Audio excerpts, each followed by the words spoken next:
Masih lagi bersama kami dalam program Bual Bicara Hawa Inspirasi Wanita. Masa ini, wanita luar biasa. Dan dalam segmen ini seperti biasa, kita nak menyampaikan ilmu kepada penonton-penonton Suka TV, khususnya buat hawa di luar sana. Betul. Umum mengetahui tentang pembentukan sejarah Merdeka sendiri 1957, iaitu 31 Ogos kan. Tapi untuk Hari Malaysia, sejarahnya kita kurang ambil tahu. Jadi untuk hari ini kita nak kongsikan tentang sejarah pembentukan Hari Malaysia dalam segmen Warta Ilmu.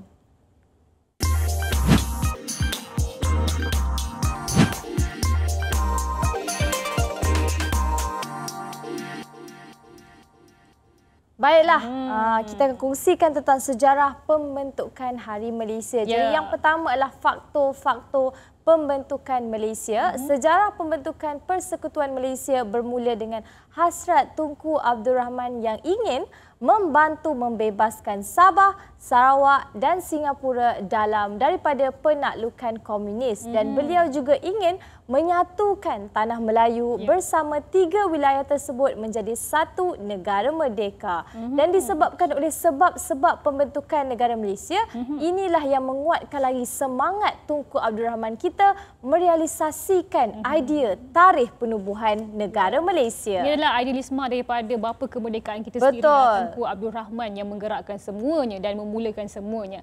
Okey, seterusnya adalah latar belakang pembentukan Malaysia. Ini kita kena ambil tahu, Eliza, tempoh di antara 1957 sehingga 1963 merupakan tempoh paling penting bagi Persekutuan Tanah Melayu ke arah penubuhan Malaysia. Pelbagai usaha, perjumpaan dan rundingan diadakan bagi mencapai penubuhan sebuah negara baru yang dinamakan Malaysia, yang merangkumi semenanjung Tanah Melayu, Sabah dan juga Sarawak. Dan betul, dan cadangan yang ketiga adalah cadangan pembentukan Malaysia. Jadi hasrat dan juga idea pembentukan Malaysia sendiri oleh Tunku Abdul Rahman kita yang diutarakan pada 27 Mei 1961 di Hotel Adelphi, Singapura. Dari beberapa tahun selepas kita merdeka, idea itu mula tercetus. Dan seterusnya adalah Suruhanjaya Kobol dibentuk pada 17 Januari 1962.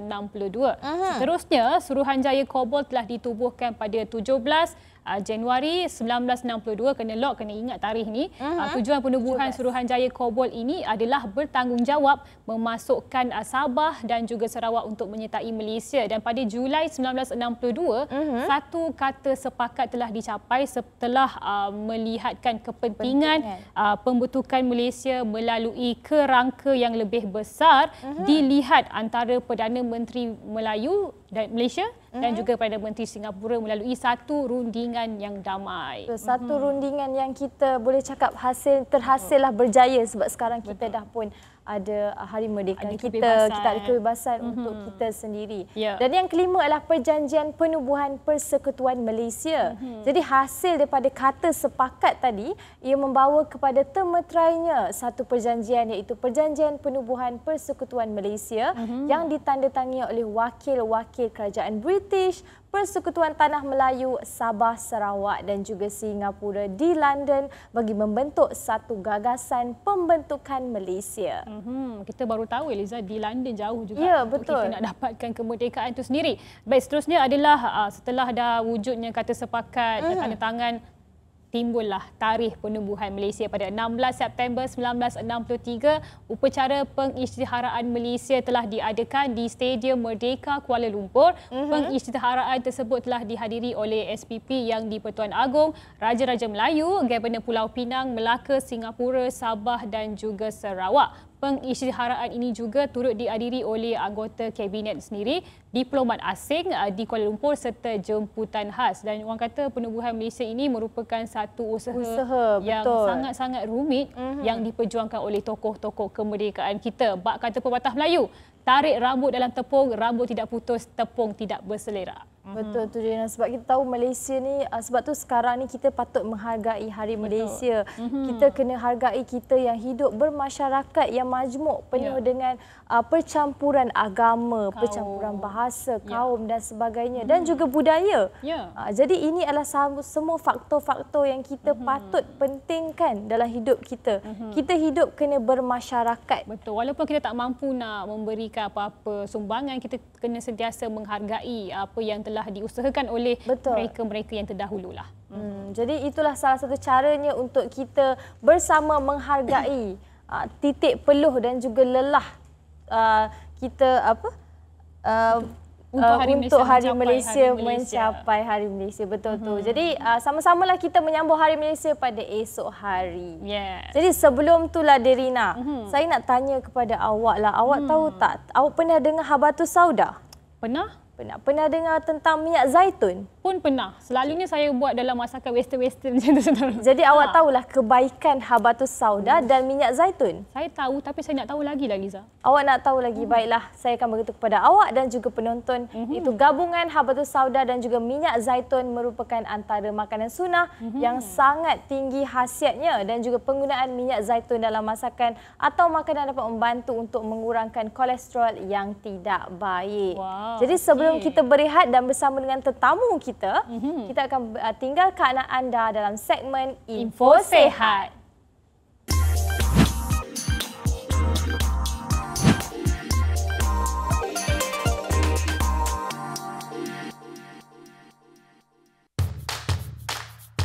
Tawaran hebat Suka Shop, Herbs Garden. Nak cuba cara tradisional? Dapatkan Olive Plus dari Herbs Garden.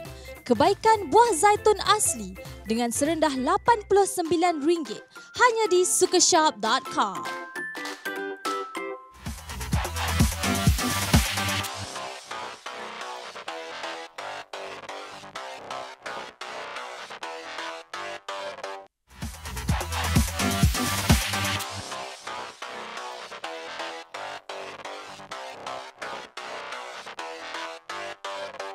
Masih lagi bersama kami dalam program Bual Bicara Hawa. Baiklah Eliza, untuk segmen ini kita sentiasa nak berkongsi kepada penonton Hawa. Tapi saya nak tanya awak lah, apa pendapat awak tentang kehidupan masyarakat majmuk, membantu atau menyibuk?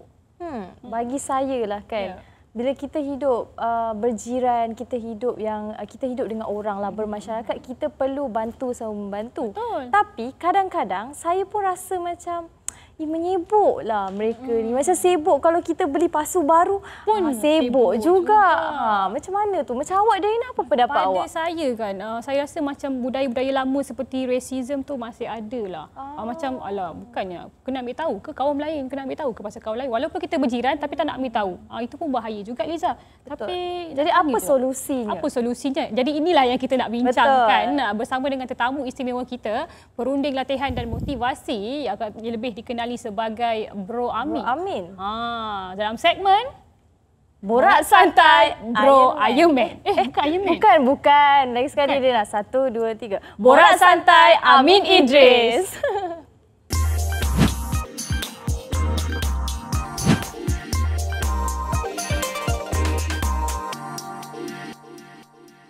Assalamualaikum. Waalaikumsalam. Memang tersyasyur tadi Memang tersyashul tadi. Nervous. Banyak sangat tengok Iron Man punya video. Iron Man ke Superman? Baru ni dia beli mesin besar, spaceship. Alamak. Boleh datang rumah untuk main game? Call dulu Call dulu. Okey, sihat. Alhamdulillah sihat. Terima kasih banyak-banyak. Alhamdulillah bila datang ke sini rasa hilang kepenatan. Alhamdulillah. Nampak tak? Orang bersemangat, orang motivasi. Kita kena ambil semangat dia tu Dina. Setiap minggu kita nak jemput Bro Amin lah. Macam-macam manfaat kita dah. Awak nanti tak rindu. Kita kena sesekali sebab penonton pun akan rindu, tak rindu, tak rindu. Macam tu. Menyampah. Okey, baiklah. Okey, kita nak bercakap tentang kehidupan masyarakat majmuk, membantu atau menyibuk ini. Adakah sebenarnya dinormalisasikan di Malaysia? Bagaimana pula kita boleh meringkaskan sikit tentang topik kita pada hari ini? Saya ingat masa saya sekolah rendah dulu kan, masa di kampung, kalau lagi solat Jumaat kan, kita jalan kaki. Okey. Dan bila ada motor lalu, confirm dia akan tumpangkan. Betul. Itu budaya dulu kan. Sekarang bila saya duduk KL sekian lama ni, kalau jalan kaki nak ke masjid, jalan kaki ya. Jangan ku harap nak ada orang yang tumpangkan. Situasi dia kan. Boleh jadi satu orang yang nak tumpangkan tu dia takut orang yang tengah berjalan tu mungkin orang jahat. Betul. Kan? Dan orang yang tengah berjalan tu pun takut nak tumpang orang, takut orang jahat juga. Nampak? Kita telah hanyut dalam budaya prasangka. Ataupun satu lagi dulu, saya ingat lagi, kalaulah budak tu buat hal di perumahan ke kat kampung ke, dia dah tahu dah, ni anak jiran aku ni. Nampak tak? Terus sampai kepada mak kita. Nampak tak? Kita kenal. Padahal masa tu tak ada Facebook, tak ada Instagram, tak ada story apa bagai. Tapi dia tag laju, lagi laju pada internet. Sebab apa? Semangat kejiranan. Dan saya nampak sekarang ini disebabkan kita terlalu ada penyakit akuisma yang terlalu menebal. Saya berani tanya penonton, siapa nama jiran anda kan? Saya berani jamin majoriti akan nampak tak? Nampak tak? Kalau saya tanya korang berdua pun, barangkali saya pun Mungkin. Boleh terjadi. Sebab rumah saya sebelah tak ada orang. Tapi nak sebut masyarakat kita sekarang ni, sampai tahap tu, penyakit akuisma. Jiran dia tak kenal pun. Antara puncanya sebab takut menyibuk. Disebabkan takut menyibuk ni lah, akhir sekali meninggal terus semangat kejiranan. Betul. So itu sebagai mukadimah lah ya. Jadi bermaksud persepsi masyarakat itu berubah mengikut peredaran zaman dan cabaran pada masa kini jugalah. Dan sedihnya peredaran zaman kita berubah ke arah yang lebih negatif. Sepatutnya makin moden, semakin positif. Semakin kuat keutuhan masyarakat. Betul. Sebab kita nak menyambut Hari Malaysia esok kan.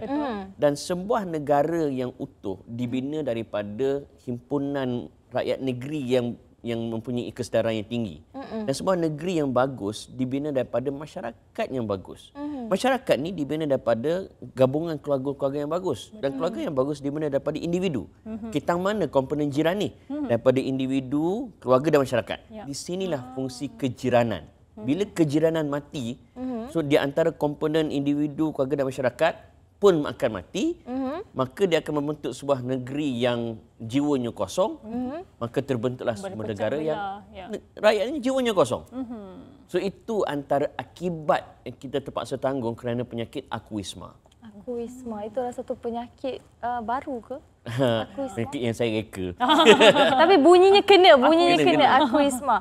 Okey, Bro Amin nak tanya juga, dalam kehidupan bermasyarakat ni kan, kita tahu macam Bro Amin sendiri cakap, kalau sekarang duduk KL, bila pergi sembahyang solat Jumaat, tak ada pun orang nak tumpangkan. Betul. Mungkin mereka lebih bersifat berhati-hati. Ya, betul. Jadi saya nak tahu juga, apa definisi membantu dalam konteks kehidupan masyarakat majmuk? Adakah perbezaan antara membantu dan menyibuk yang disebut dalam Al-Quran ataupun hadis? Pertama, agama sangat menekankan untuk jaga jiran tau. Sampaikan ada perbahasan. Apa maksud jiran? Ada kata 10 rumah di kiri dan kanan kita. Ada pandangan kata 40 rumah di kiri dan kanan kita. Maknanya itu definisi jiran. Bahkan dalam hadis riwayat Muslim, Nabi sebut la yadkhulul jannah, tak masuk syurga mereka yang buat jiran dia rasa tak aman. Maksudnya kalaulah jiran dia rasa bisingnya sebelah. Ya Allah, aku nak semayang pun tak dapat. Ya Allah, anakku nak tidur pun tak boleh kan. Nabi kata tak masuk syurga. Dalam hadis lain, riwayat Ahmad, hadis ni Hasan, ada ceritanya disebut orang ni solatnya bagus. Puasanya bagus, ibadahnya bagus. Tapi dia menyakiti jirannya. Dan Nabi kata apa? Wahya finnar. Dia ni jaga solat. Dia ni jaga puasa. Dia ni ibadahnya bagus. Tapi Nabi kata, dia ni dalam neraka. Betapa agama menekankan soal menjaga jiran kita. Okey, masalahnya orang kita ni takut nak jaga jiran sebab nanti dilabel penyibuk. Kan? Betul. Dan sama juga kita pun kadang-kadang bila jiran tu terlalu kerap sangat tanya khabar, ya Allah naiknya aku kan. Menyibuk je. Kacau. Jadi marah. Akhirnya, jadi apa yang kita sebut tadi lah penyakit akuisma. Jadi macam mana kita nak bezakan antara menyibuk dan semangat tolong-menolong? Okay, dalam agama dia ada dua jenis dosa tau. Satu dosa awam, yang kedua dosa peribadi. Kalau bahasa umumnya maknanya masalah membabitkan orang awam dan masalah membabitkan kita sendiri. Contoh. Okey. Ada jiran tu menyibuk, dia tengok cerita apa malam-malam kan. Dia suka tengok K-drama ke, dia suka tengok Hindustan. Kan? Even dia tengok cerita Ucah ke kan. Okey, itu dosa peribadi. Jiran tak boleh nak campur hal peribadi. The moment dia mencampuri hal peribadi, itu namanya menyibuk. Nampak tak? The moment dia kata, dia ni bercerai ke tak kan? Dia ni anak dia sak dadah ke apa kan? Kita sampai tahap pergi skodeng rumah dia. Nampak tak?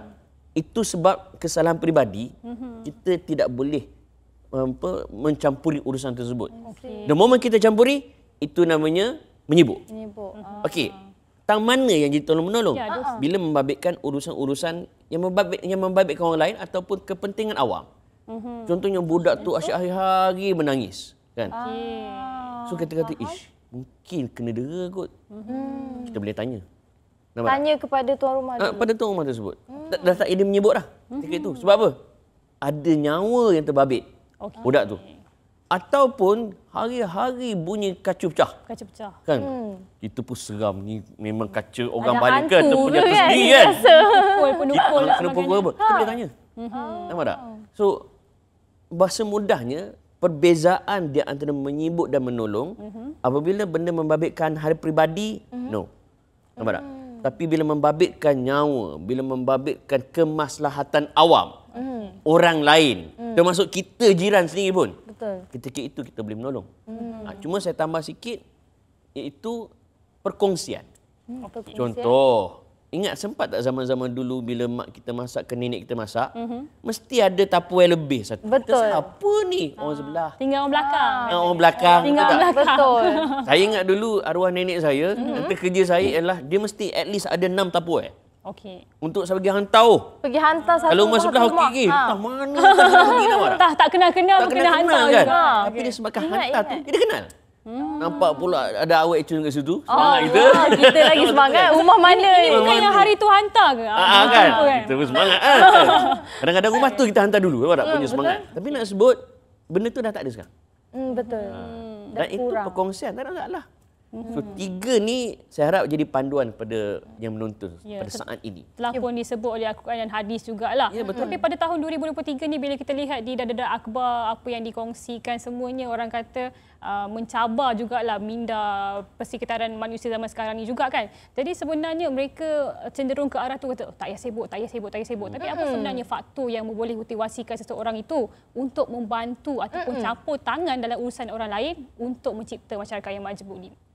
Dia ada 3 punca. Pertama yang saya sebut tadi penyakit akuisma. Maksudnya yang penting aku. Whatever it is, It's not aku about, senang. it's only about me. There's no such thing as about us. Kan? Itu satu, penyakit akuisma. Kedua, saya sebut sebagai penyakit sombong. Sombong. Sama ada dia rasa dia bagus ataupun dia memandang rendah pada orang lain. Kan? Akibat daripada kesombongan ini, dia tak nak bertegur sapa dengan orang lain. Sebab apa? Dia bajet bagus. Kan? Yang ketiga yang saya rasa paling ketara lah dalam masyarakat kita, iaitu tidak pedulisma. Tidak peduli. Tidak peduli. Ada penyakit tak peduli. Berapa banyak kita baca berita-berita, kan? Budak dah sampai meninggal. Dah meninggal budak tu. Bila dah bau bangkai, dah bau mayat, baru nak tanya khabar. Yang selama ni dia kata kami pernah dengar budak menjerit, budak menangis, tapi dia tak berani ataupun tak nak. Kan? Sama ada kerana dia takut ke apa, itu alasanlah. Tapi ketidakpedulian itu menyebabkan akhirnya masyarakat kita jadi masyarakat yang kering kontang pada emosinya. Sampaikan Nabi pun ada sebut man la yahtamu bi amrul muslimin, kan? Apa laisa minna. Maknanya Nabi sampai tahap, walaupun hari ini ada perbahasan, tapi satu peringatan untuk kita, Nabi tak mengaku umat mereka yang tak peduli umat Islam yang lain. So, daripada ketiga-tiga ni, yang saya nampak yang paling berbahaya adalah penyakit ni, tidak pedulisma. Puncanya ialah penyakit prasangka. Prasangka buruk. Dia ada prejudgment, dia ada sangkaan buruk dan macam-macam.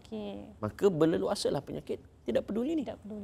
Jadi itulah kesannya bila kita lihat macam-macam yang berlaku bila dah tak tergopoh Baru bila jadi baru nak macam take action. Dah tegur pun baru tegur Ya, dah. betul. Okey, Bro Amin, saya satu soalan. Mungkin tadi Bro Amin cakap contoh-contoh kan. Contohlah, andai kata sekarang ni zaman social media, betul tak? Ramai orang yang macam apabila jirannya mungkin suaminya ada orang lain ataupun nampak orang lain di luar dengan isteri wanita lain dan sebagainya, adakah memberitahu isteri tersebut bahawa dia nampak suaminya dengan wanita lain itu menyebuk ataupun membantu? Tapi Bro Amin jawab sebentar. Sebab soalan ni soalan Dia panas. bagi soalan panas. Soalan panas. Jadi Kita minum air sejuk dulu. kita minum air sejuk dulu. Kalau anda nak tahu adakah itu menyebuk atau membantu, anda teruskan bersama kami. Kita akan kembali selepas ini.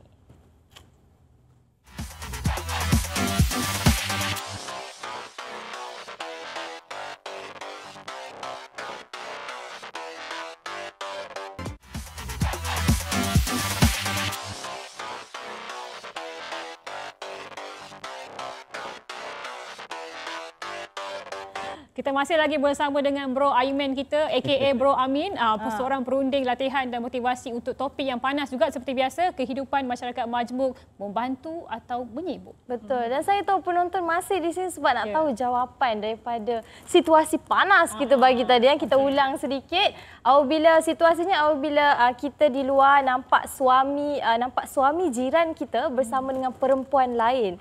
Jadi adakah memberitahu bini dia, isteri dia, bahawa dia nampak situasi itu membantu ataupun menyibuk? Silakan Bro Amin. Dalam agama, man ra'a minkum munkaran falyughayyirhu bi yadihi fa in lam yastati' fa bi lisanihi fa in lam yastati' fa bi qalbihi wa dzalika adhaful iman. Maksudnya siapa yang menampak kemungkaran, Nabi kata cegahlah dengan kuasanya ataupun dengan tangannya. Kalau dia tak mampu, dengan lidah dia. Kalau tak mampu, dengan kebencian hati dia.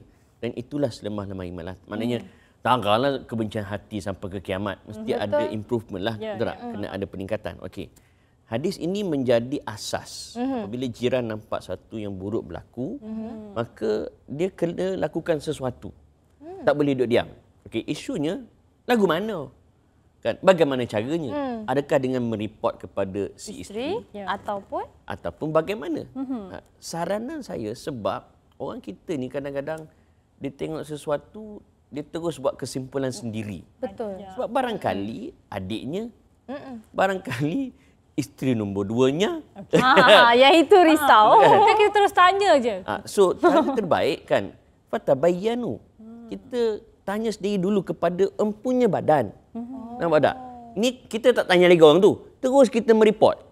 Akhir sekali rumah tangga yang tengah okey ni, kan? Goyang lah. Sebab apa? Kita kaki report. And kita report pula benda yang tak tepat. Dan na'udzubillah, kena pula yang palsu. Lagi teruk. Maka yang terbaik adalah kita tanya kepada empunya badan tu sendiri. Okey, ada orang tanya, kalau dia menipu, tak apalah. Itu di luar daripada kemampuan kita. Kita hanya bersandarkan kepada apa dia jawab. Kata adik saya tu. Oh, ya ke? Okey, kasih. Dah. Sekian, terima kasih. Jadi tak payah pergi ke isteri cakap, hari tu aku nampak suami tahu kau dengan adik dia. Betul ke? Tak payah ke? Dia jadi Persatuan Bawangan Perumahan, nampak tak? Bawangan. Dia gini, kemuncak kepada sesuatu komunikasi adalah menyelesaikan masalah. Kalau tak boleh selesaikan masalah, sekurang-kurangnya jangan tambah masalah. Sebab dengan mereport sebegitu, dia selesai masalah. Tak. Kalau selesai, alhamdulillah. Tapi kalau tak, kalau bergaduh, kan, nampak tak? So itu yang basic tindakan kita. Cuma sebelum ke arah tu pun, saya ingat Hasan Al-Banna dia sebut dalam membentuk sebuah usrah. Usrah ni keluarga. Dia ada 3 rukun. Pertama, ta'aruf. Kedua, tafahum. Ketiga, takaful. Ta'aruf, kenal mengenali. Tafahum, memahami. Takaful, tolong-menolong. Ingat, ta'aruf, tafahum, takaful. Ta'aruf, kenal. Tafahum, memahami. Takaful, tolong-menolong. Okey. Perasan tak, zaman-zaman dulu, kejiranan, dia kenal nama. Tu beda rumah kat sebelah cabang tu. Anak dia nama ni, anak dia nama ni, duduk laki dia kat sini. Dia tahu. Betul. Bila dia kenal, maka dia boleh pergi ke langkah seterusnya, ialah dia faham. Oh, jiran ni cakap banyak. Oh, jiran ni sensitif ni. Bila dia faham, maka dia boleh menolong dengan sewajarnya. dengan pertolongan yang sebetulnya. Sebab dia tahu dah, dia ni pemarah ni. Tak boleh terus kita cakap, kena bagi masa dulu. Sebab faham. Sebab dah faham. Untuk faham kena kenal. Betul. Sekarang ni, kita nak terus tolong. Tanpa kenal, bila kita tak kenal, kita tak faham. Bila kita tak faham, kita nak tolong tanpa memahami, adakah kita menolong? Tidak. Tolong tambah masalah. Tambah masalah. Tolong tambah masalah. Tolong tambah masalah. Sebab tu saya sebut daripada awal tadi, kita kenal tak siapa jiran kita. Sebab dengan kenal itulah kita boleh melangkah ke arah memahami jiran kita. Barulah kita tahu. Baru kita boleh tolong kalau ada masalah. Ya. Bila tak kenal, haru lah. Betul. Perlu ada mindset dekat otak 3 tu tadi. Kenal, faham dan tolong. Betul. Beres. Okey, tapi bagaimana pula orang-orang sekarang ni kalau dahulu menyampaikan aib-aib ni melalui mulut ke mulut, tapi orang sekarang ni menyampaikan aib melalui media sosial. Daripada orang tak tahu jadi tahu. Betul. Aib suami, aib isteri. Jadi bagaimana pula situasi yang macam ni? Adakah kita orang-orang sekeliling ini ditambah dosa ataupun mereka menunjukkan dosa peribadi mereka sebenarnya? Korang tengok tak cerita dekat Netflix, A Man Called Otto? A Man Called Otto. Yang sedang menonton, tolonglah tengok. Betul. Sebab dia menceritakan inilah realiti masyarakat. Saya rasa episod sebelum ni saya ada share sikit. Saya kata cerita dia apa yang berlakon tu Tom Hanks kan. Dia ni nak bunuh diri kan. Tetapi sebab jiran ketuk pintu, tak ada bunuh diri. Nampak tak kelebihan jiran? Okey, satu. And then dia ni lonely lah. Sebabkan isteri dia mati kan. So dia nak bunuh diri. Tetapi akhirnya sebabkan jiran, langsung tak ada bunuh diri. Bahkan dia bertemu dengan makna baru untuk meneruskan kehidupan. Okey, yang tu nak kaitkan kejiranan lah. Tapi kaitan dengan social media ni, kawan ni nak bunuh diri. Dekat tempat LRT ke kereta api. Kereta api nak lalu. Dia nak terjun untuk bunuh diri. Orang nak terjun, ada orang lain lebih terdahulu terjun dulu. Nak bunuh diri. So bila terjun, kawan nak bunuh diri ni tak ada bunuh diri lah. Jadi selamatkan pula. Okey, asalnya dia nak bunuh diri. Tapi dia geram sebab dia melihat masyarakat keliling semua ambil video. Semua ambil video. Terus si Otto ni kata, korang ni apa hal? Apa masalah korang? Dia jatuh kot, tolonglah. Dia yang turun. Dia ni old school. Yang ambil gambar ni, ambil video ni Gen Z. Zaman sekarang. Zaman sekarang lah. Itulah realiti kita sekarang. Betul. Aksiden, orang dah terbaring, patah kaki riuk. Ambil video je. Ambil video, betul. Nampak tak? Orang terperangkap dalam kereta, nak keluar tak boleh. Ambil video. Video penting dulu. Video penting dulu. Handphone pergi dulu. Konten. Kan? Konten. Terus kita paling awal. Kan? Guys, saya sebut gini sebab kalau orang lain berlaku kat orang lain, mungkin kita seronok. Bayangkan kalau berlaku kat kita. Berlaku kat anak kita. Berlaku kat cucu kita. Berlaku kat pasangan hidup kita. Betul. Maunya sakit hati. So, kalau kita tak nak diperlakukan begitu, jangan buat begitu. So, apa-apa pun aib ni, agama ajar, kalau aib kita sendiri, simpan. Jangan nak cerita ke orang. Apatah lagi aib orang. Nampak tak? Bila kita memelihara aib kita, insya-Allah Allah Ta'ala akan tutup aib kita di akhirat. Mandakan ada berada dah pusing gini. Terima kasih. Macam-macam kita nak tambah lagi Liza, tapi itulah masa belum. Ada lagi satu. Lagi. Jadi penonton, kita ada lagi soalan-soalan yang kami pasti juga anda ingin tahu jawapannya. Tapi kita kena berehat sebentar. Kita kembali selepas ini. Jangan ke mana-mana.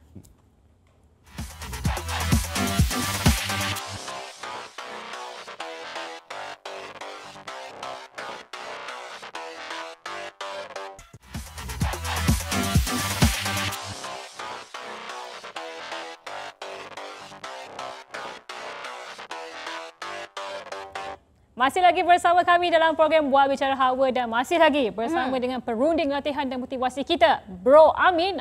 Bertajuk tentang tajuk kehidupan masyarakat majmuk, membantu atau menyebok. Banyak lagi ni nak tanya ni. Betul. Silakan Eliza. Sebab saya rasa kat penonton di rumah mesti macam tengah fikir setiap perkara yang berlaku tu, aku menyebok ke membantu ini? Okey, aku menyebok. Aku menyebok ke membantu ke ini? Macam kena-kena dengan kehidupan mereka. Saya faham. Tapi kan saya nak tanya juga, di mana letaknya garis yang harus kita letakkan dalam perkongsian di media sosial dari segi masalah jiran, masalah personal, aib dan sebagainya, Amin?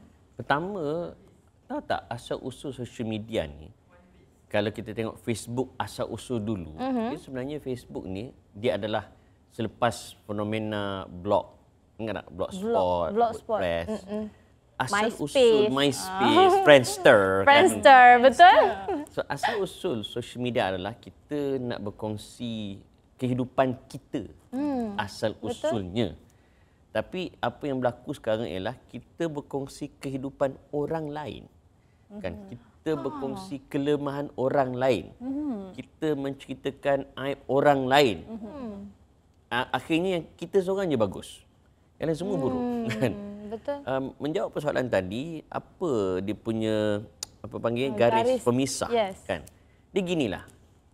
Nabi sebut la yu'minu ahadukum hatta yuhibba li akhihi ma yuhibbu li nafsihi. Maksudnya tak sempurna iman seseorang itu sampai dia mengasihi saudara dia sebagaimana dia nak dikasihi. Nampak tak?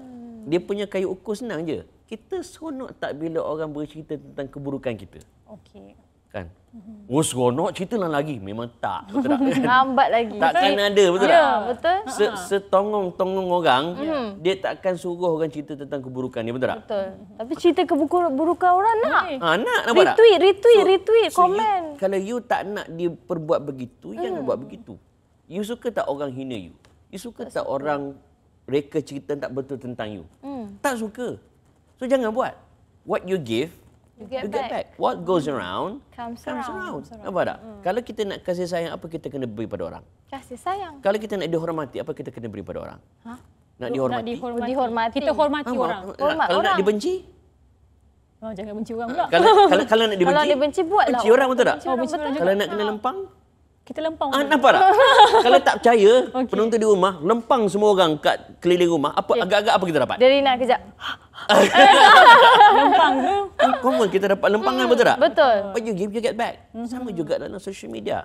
Garis pemisah ialah kita fikir, kalau aku buat ni aku suka, ya aku pun tak syok, tak buat. Nampak tak? Saya sendiri pun, saya buat konten menegur kawan-kawan selebriti, menegur ahli politik, menegur sesiapa kan. Cuma dalam teguran tu, antara garis pemisah ialah saya akan tegur tanpa menghina, saya akan tegur dengan berfakta. Sebab saya tak suka kalau orang tegur saya tanpa fakta. Saya tak suka kalau orang tegur saya dengan emosi semata-mata. Saya suka orang tegur saya boleh, tapi kena ada fakta, kena ada hujah. So kalau saya suka begitu, begitu saya buat. Jadi bermakna kita kena letak situasi kita di tempat orang itu, baru kita tepat sekali tahu apa yang kita nak sampaikan. Bijak. Okey, baik, kita nak Tepat tanya. sekali. Kita nak tanya juga. Bijak dari Rina. Bijak di situ. Bagi kita tanyalah apa di antara peranan pendidikan sendiri dalam membantu individu untuk kita nak melahirkan masyarakat yang majmuk ini, untuk kita nak elakkan aku peduli tadi, aku risma tadi, Bro Amin. Bagus. Sebab pendidikan ni kita kena beza tau. Pendidikan dengan pendidikan kita nak dapatkan ilmu. Kena beza tahu antara ilmu dan maklumat. Semua ilmu adalah maklumat. Tapi tak semua maklumat adalah ilmu. Dia macam semua binatang, semua kucing adalah binatang. Tapi tak semua binatang adalah kucing.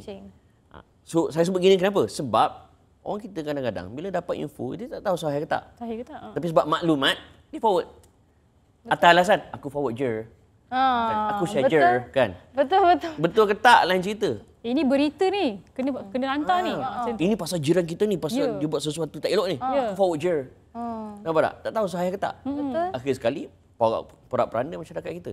So kita dalam menghidupkan semangat kejiranan ni kena pastikan kita ni betul-betul cakna tentang apa yang berlaku pada keliling kita, termasuk jiran kita. Elak sama sekali kita memburukkan orang. Dan yang paling penting, bila masyarakat ni tolong-menolong, insya-Allah kan, banyak benda yang kita boleh selesai, malah banyak masalah boleh diatasi.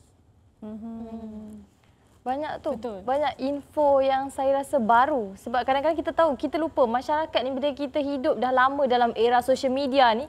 Betul apa Bro Amin cakap tadi. Betul. Aku forward je. Jangan tanya. Benda-benda macam tu terjadi. Benda tak sahih tapi nak forward juga. Betul. Macam baru-baru ni saya dapat satu teks daripada daripada kerajaan nak bagi dana. So yang bagi Tekan link tekan link tersebut. Tak pasal. Tak pasal. Nasib baik saya bijak sikit. Saya cakap dengan mak saya, jangan ini scam ni. Lepas tu ada keluar berita katanya jangan percaya betul. Lagi harga dia forward kat semua jiran-jiran kan. Dia Sebab- niat baik. Betul, nak membantu sebab bantuan ringgit Malaysia. Siapa tak nak? So forward lagi semua kena scam. Itu satu masalah. Jadi macam Piu Amin cakap tadi, kita bincangkan tadi, pelajaran itu, ilmu itu sangat penting. Jadi kita semua harus cakna sebenarnya. Dan satu lagi bila sebut pasal ilmu ni, okey, dalam keluarga saya ingat lagi masa saya kecil-kecil dulu, pertama arwah nenek saya suruh hantar banyak makanan Makanan lah, kan. pergi ngantor. Satu lagi mak saya sendiri pun dia suruh tanya apa nama jiran. Nampak tak? Mak saya suruh kan. And dia lepas saya tanya tu, dia tanya balik. Nampak tak kan? Tak jawab habis ni. Nampak tak? Okey. Satu lagi dalam pendidikan ni kita selalu didik anak untuk kejar A dalam pelajaran. Akhirnya kita melahirkan robot-robot yang hanya bijak untuk menjawab soalan exam. Tapi tidak bijak menjawab soalan di dalam exam kehidupan. Termasuklah kehidupan berjiran. Jadi kita sebagai ibu bapa ni kena latih anak-anak. Sebab setengah orang dia tak bagi langsung anak dia main kat luar. Contohnya macam jangan ambil gula-gula tu, jangan ambil benda orang tak kenal. Itu daripada kecil dah ajar macam tu, jangan. Itu bagus. Itu bagus. Itu baguslah dia. Itu bagus. Yang tak bagus ialah tak bergaul langsung. Jangan kawan dengan anak dia tu. Dia tak Jangan. dia bagi benda kita tak ambil tak apa. Tapi tak kawan langsung, itu tak boleh. Sebab mak saya pun dulu tak bagi langsung saya keluar. Tapi dia suruh tegur jiran sebelah. Bila kita kat luar kan, area depan rumah tu kan, kan orang sebelah. So tegur. So kita tegur, kita kenal. Betul. So ibu bapa sendiri pun kena tunjuk contoh depan anak-anak. Betul. Bila ibu bapa pun bersikap sombong terhadap jiran, anak-anak tengok. Ya. Betul. Dan saya sarankan juga kepada sekolah-sekolah dan universiti. Jangan hanya berebut untuk menghabiskan silibus pelajaran. Selit juga dipanggil human interaction di kalangan pelajar agar mereka bukan hanya keluar sebagai graduan yang skor A, tapi graduan yang A dari sudut syakhsiah dan juga komunikasi interaksi sesama manusia. Betul tu. Termasuk hidup berjiran. Betul. Ada juga situasi yang saya tengok, jangan kawan dengan orang macam tu. Jangan kawan dengan jiran tu. Sebab dia tak macam ni, bagus. macam tu. Ada juga ibu bapa yang persepsi macam tu kan. Yes. Dia kalau saya faham ibu bapa yang sebut begitu dia tak nak anak terpengaruh dengan benda negatif. Okey. So kita kena pandai memilih yang positif. Dengan mendidik anak-anak boleh filter mana baik dan mana buruk. Betul. Yang paling penting sekali berbalik kepada ibu bapa. Apa yang ibu tunjukkan itu yang akan dicerminkan oleh anak-anak itu sendiri. Perlu ada ilmu yang bagus untuk kita nak mendidik mereka untuk jadi orang yang baik. Betul. Baiklah, sudah menjawab soalan-soalan panas kita pada hari ini. Kita nak ucapkan terima kasih banyak kepada Bro Amir kerana sudi datang. Kongsikan, kupaskan tajuk pada hari ini. Saya yakin ia memberi manfaat kepada kita semua. Terima kasih banyak. Kita jumpa bulan hadapan. Kita jemput lagi Bro Amin untuk topik yang lain pula. Mungkin ada part 2. Baiklah, itu saja pada saya Darina juga saya Syam. Kita jumpa lagi dalam program Buat Bicara Hawa. Inspirasi wanita masa ini, wanita luar biasa. Bye. Assalamualaikum.